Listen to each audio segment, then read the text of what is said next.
Are you the sporty and adventurous type? Do you like eating sugar-free granola and yogurt under the open stars while camping? Do you have a lot of big and furry dogs? If so, I've got the perfect car for you. Tommy, what is that car? That's right, it's a 1988 Toyota pickup truck.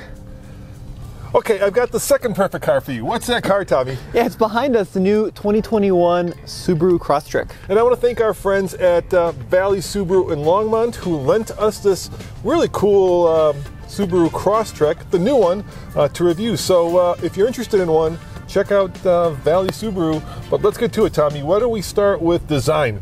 That's right, so the Crosstrek is basically a Subaru Impreza in waders. Basically, you know, they took the standard Impreza hatchback, they lifted it, they added all this black cladding, some interesting stitching on the inside, and now you've got an adventure Impreza.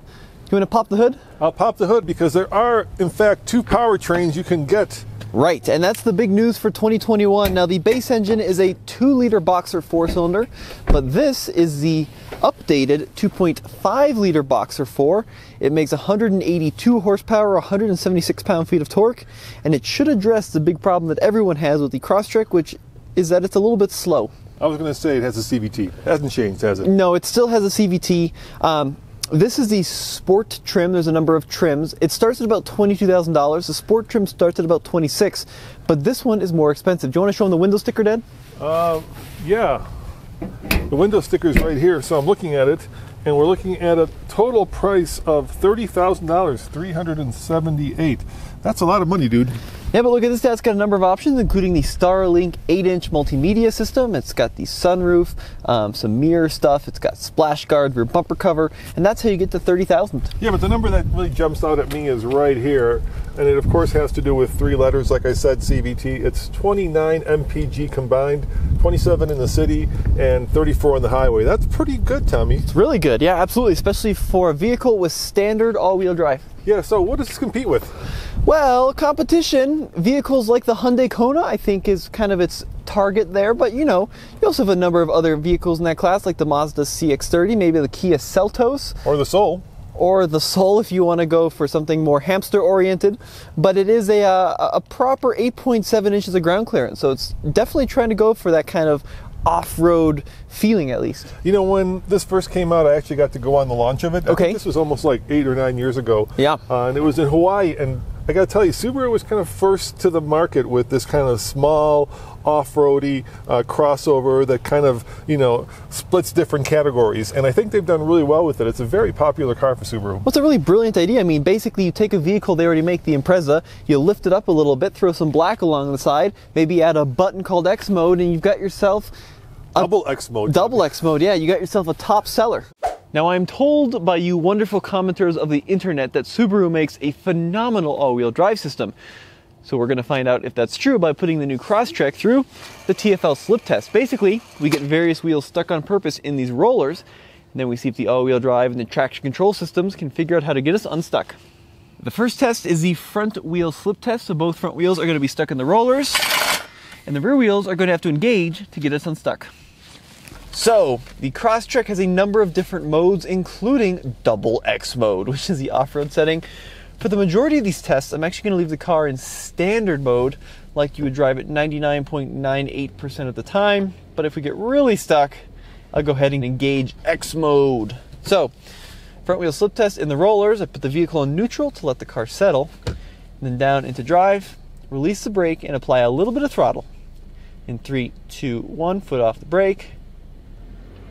And onto the throttle. Okay, very good results. So you can see symmetrical all-wheel drive really came into its own there. Typically, you'd have a little bit of slippage before the rear axle is engaged, but in the Subaru, it was engaged and ready to go right off the bat.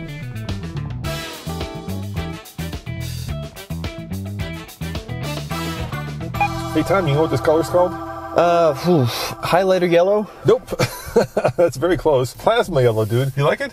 It is not my first choice in color, but it's definitely different. I mention that because, let's face it, inside here, it's a bit of a sea of black, and the only color is actually the plasma yellow that's here, and a little bit of the stitching, and there's a little bit around the dials. Yeah, it's a nice interior in terms of its layout and functionality, but I feel like they could have gotten a little bit more creative in their color palette and their material choice. I mean, there are definitely some harder plastics and some kind of weird rubbers here and there. Now, the seats are different. These are, they're called soft tech seats.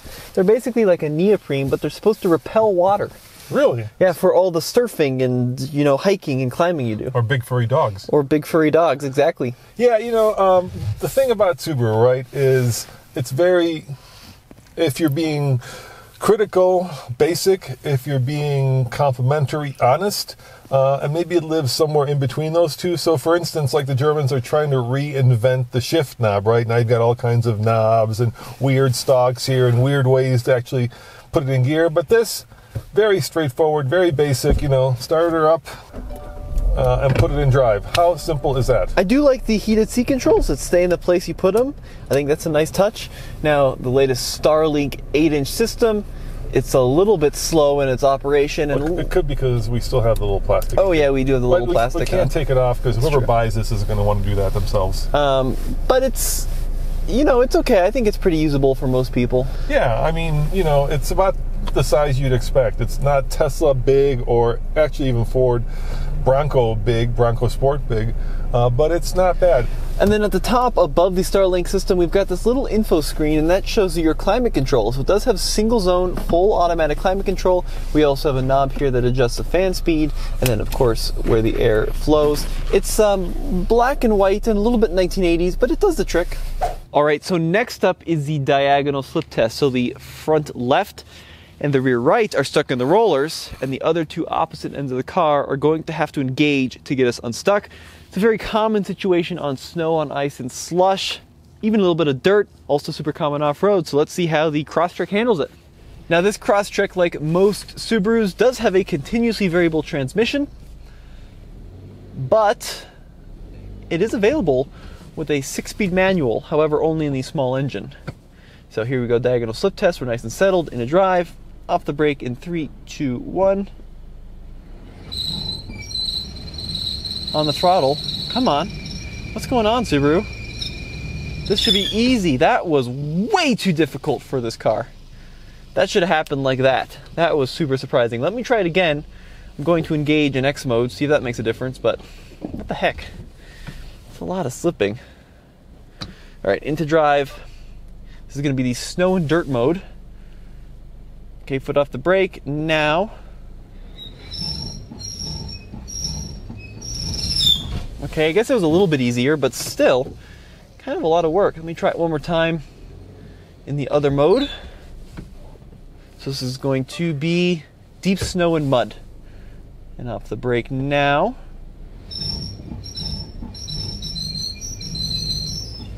All right, and there we go. Well, it did it, but that was definitely a little bit more work than I expected. Let's move on to the 3-wheeled slip test.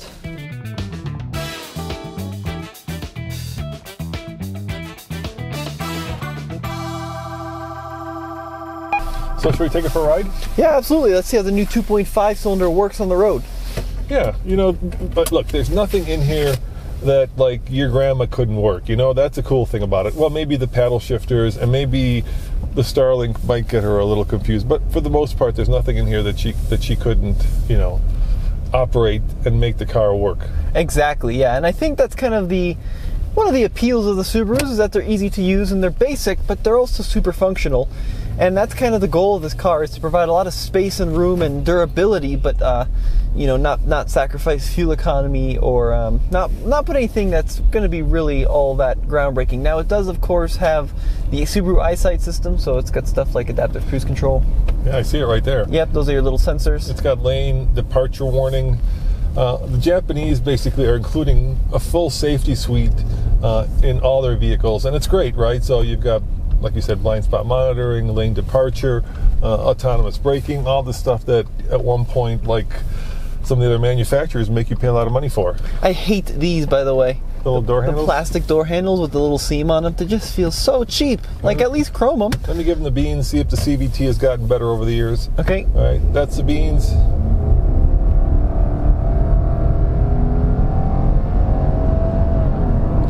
Yeah, you know, I'm sorry. I don't want to sound like a broken record, but I just can't fall in love with the CVT. It's better than the previous Subaru Crosstreks. So it's got a little bit of kick to it when you're really putting your foot into it.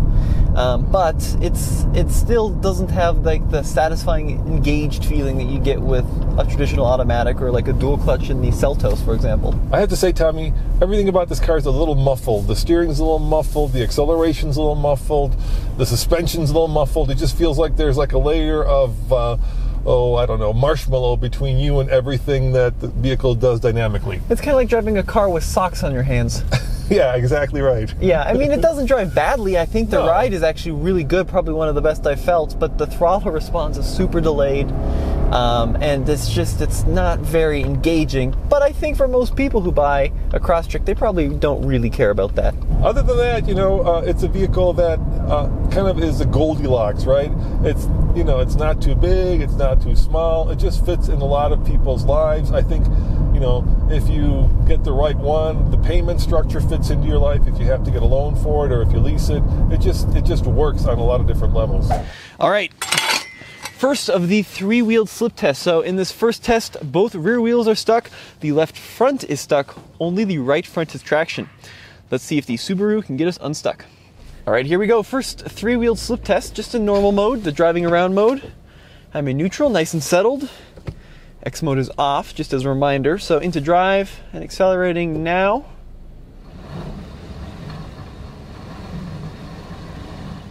Traction control light is really thinking about what to do, but nothing's going on. You can do better than this, Subaru. Let me try putting it in X mode. Snow and dirt mode.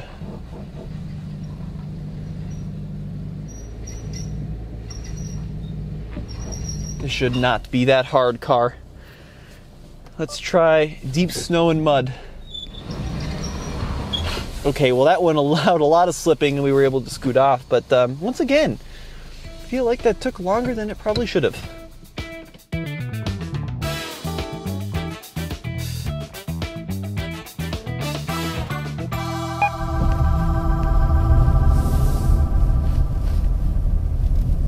So tell me, what do you think of those wheels? I think they're pretty cool, actually. Yeah, they are neat. They've got a very unique design on them. Yeah.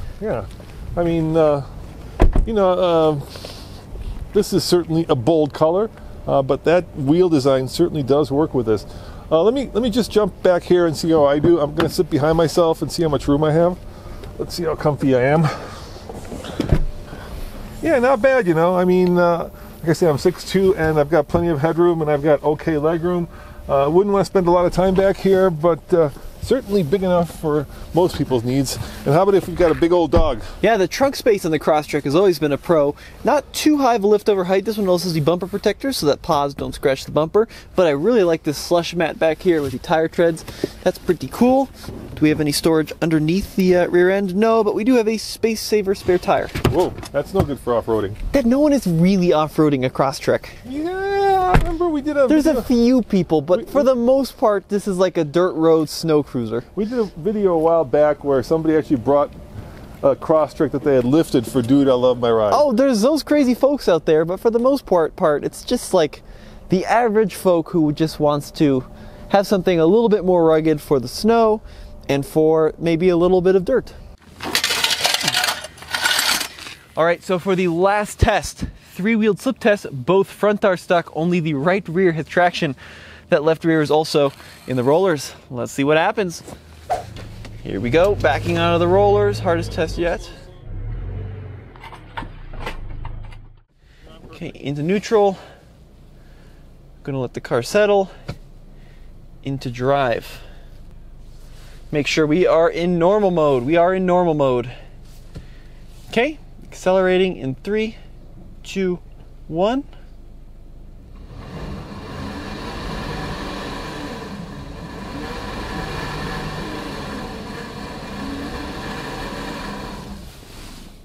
Very stuck.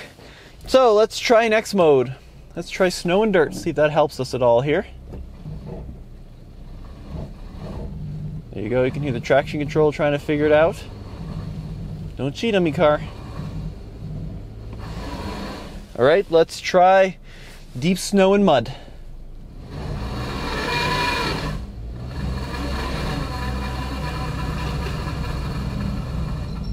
All right, it's a little stuck.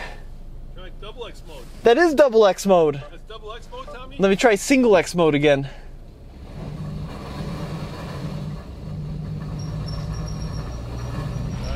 Oh, there it goes. So eventually it either caught the side of the roller or it gripped, but we did make it off. But that was not as graceful as I was kind of hoping for. I thought it would engage quicker. Basically, it's using the brakes to send power where it needs to go. And in the X modes, it grabs the brakes harder and more aggressively, but it still is just software. It's not like it's engaging a diff lock or anything.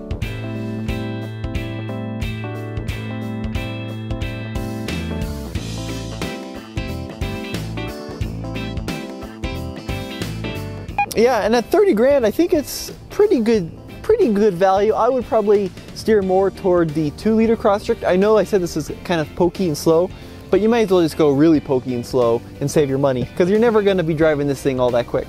All right, guys, well, there you have it. Want to thank our friends at Valley Subaru for lending us this vehicle. I take it this one's for sale, so if you're in love with this yellow Beat, then go get yourself one. As always, this is Roman. Yep, and Tommy. Saying thanks for watching, and check out TFLcar.com for more news, views, and independent and honest Subaru Crosstrek reviews. See you next time.